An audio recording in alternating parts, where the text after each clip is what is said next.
Okay, so I scooped up this Husqvarna 268. I can't see if it says XP on here or not.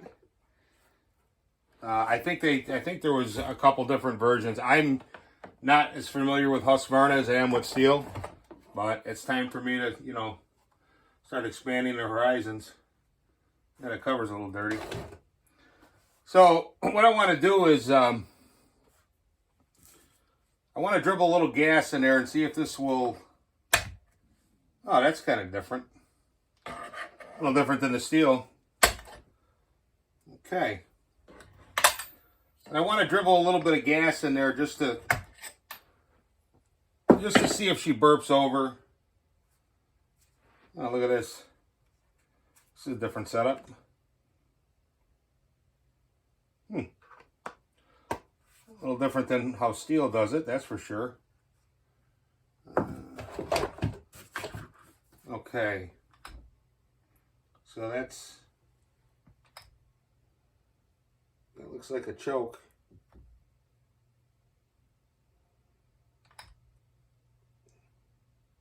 Okay, so that's choke on. This is so much different than steel. Steel's got a master lever. This must be, okay, that's on. This is choke. And what I'm going to do is I'm going to put a few drops of fuel right down the throat.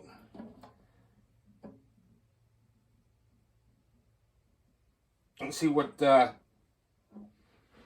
happens here. Okay, that's all you need. You don't need to pour a gallon in there. Okay. Now,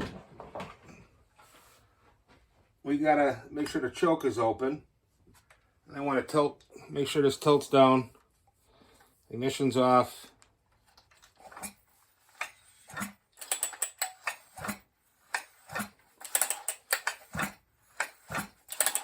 Okay, so we'll pull out the choke here, and we'll just let that sit for a second. How does that look in there?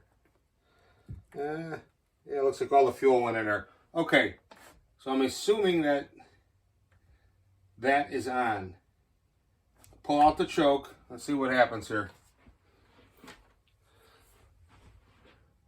Move the camera here, so I don't know what's going to happen. It might start, it might not. I don't know. I can tell you the guy that sold it to me had the wrong spark plug in there. The reach was way too short. I mean, I suppose that's better than being way too long and whacking the piston on the plug, so.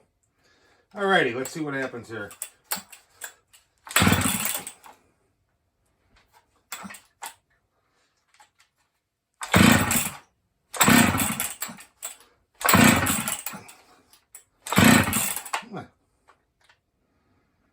Okay.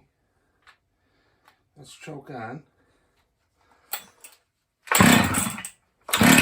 Oh, there we go.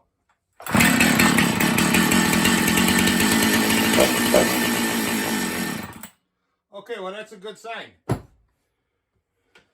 That's a good sign. I'll bring you guys over here so we can take a look at, it's a lot different than steel here. But that's what they use.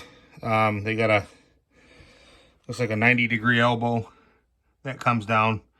Same thing as my 395, but just a baby one. But that's cool. She burped over. I've got a NGK plug in there. And sounds like she might run. So I may just run my cleaning mix through there and let it idle for a little bit. Maybe if there's anything in the carburetor, sometimes you can get it to clean out just by running it.